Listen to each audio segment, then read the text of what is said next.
अभी कुछ basic concepts, काफ़ी इम्पोर्टेंट कॉन्सेप्ट्स है अकाउंट्स के, वो हम सीखते हैं, जिसको बोलते हैं क्लासिफिकेशन ऑफ अकाउंट्स। ठीक है, तो अकाउंट्स कितने टाइप के होते हैं? ये अकाउंट्स 3 टाइप के होते हैं। ठीक है, पर्सनल अकाउंट, 2 रियल अकाउंट और नॉमिनल अकाउंट।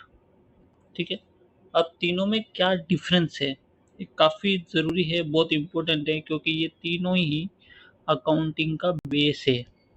पूरा अकाउंट इन पे ही बेस्ड है, और अगर ये नहीं समझ में आया तो अकाउंट्स कभी समझ में नहीं आएगा।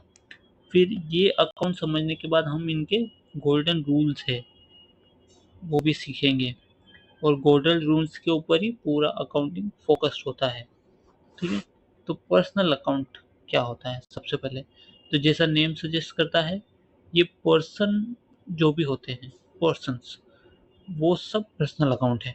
जैसे किसी का नाम है, जैसे सुनील, ठीक है, रमेश, ठीक है, ये सब नाम जो है, ये सब जो नाम होते हैं, जो एक्चुअल पर्सन्स है, वो सब पर्सनल अकाउंट की कैटेगरीज में आते हैं। ठीक है, अब पर्सन्स भी इंडियन प्रोविजंस में और ओवरऑल वर्ल्ड में भी बहुत टाइप, अलग अलग टाइप के पर्सनल होते हैं। तो ये जो है, ये रियल पर्सन्स है। ठीक है, जैसे कोई भी इंसान हो गया, सुनील, रमेश, केदार, सब सब पर्सन्स है। ठीक है, इसके अलावा कुछ आर्टिफिशियल पर्सन होते हैं। आर्टिफिशियल मतलब बनावटी। ठीक है, आर्टिफिशियल पर्सन होते हैं, वो क्या होते हैं? जो एक्चुअल में पर्सन है नहीं, लेकिन लॉ ने उनको एज अ पर्सन कंसिडर किया है। जैसे इंडिया में कोई कंपनी हो गया, ठीक है, कोई भी कंपनी, जैसे रिलायंस हो गया। ठीक है, अब ये कंपनी, एक्चुअल में कंपनी रिलायंस तो कोई पर्सन है नहीं, बट एक्ट क्या बोलता है कि ये आर्टिफिशियल पर्सन है। तो ऐसे सारी कंपनीज हो गई, कोई बैंक हो गया, ये सब आर्टिफिशियल पर्सन है, तो ये भी पर्सनल अकाउंट में ही आएंगे।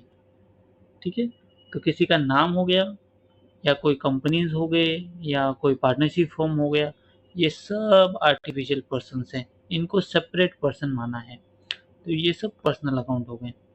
ठीक है, एक और कॉन्सेप्ट आता है, रिप्रेजेंटेटिव पर्सन।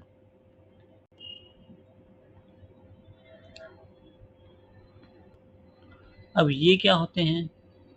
ये ऐसे पर्सन होते हैं जो रिप्रेजेंट कर रहा है किसी को, एक्चुअल में पर्सन नहीं है वो।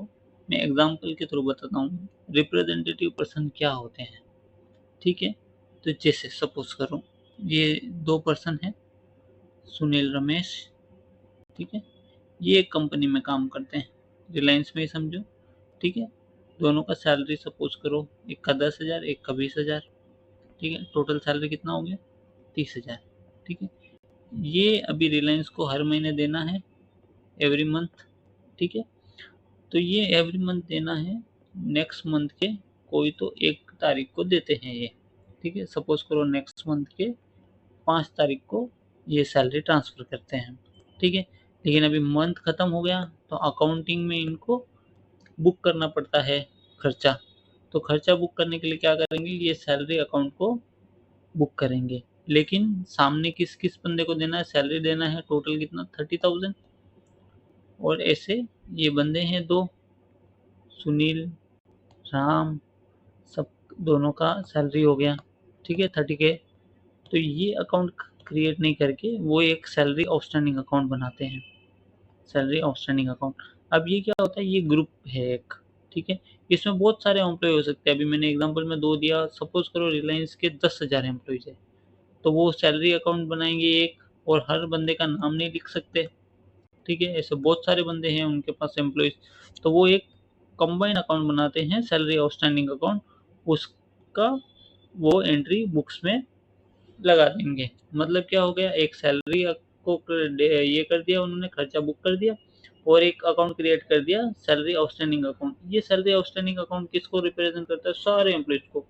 ये सुनील को रिप्रेजेंट कर रहा है, रमेश को रिप्रेजेंट कर रहा है, ऐसे 1000 लोगों को रिप्रेजेंट कर रहा है। तो ये जो रिप्रेजेंटेटिव होता है, एक रिप्रेजेंटेटिव अकाउंट क्रिएट किया जाता है, ये भी पर्सनल अकाउंट है। ठीक है, तो इसको हम नॉमिनल अकाउंट के साथ ऐड करके भी देखेंगे क्या होता है। बट समझो, जिस भी जो पर्सन्स को रिप्रेजेंट करता है ऐसा कोई भी अकाउंट हो गया, वो मेरा क्या आएगा? पर्सनल अकाउंट में आएगा। ठीक है,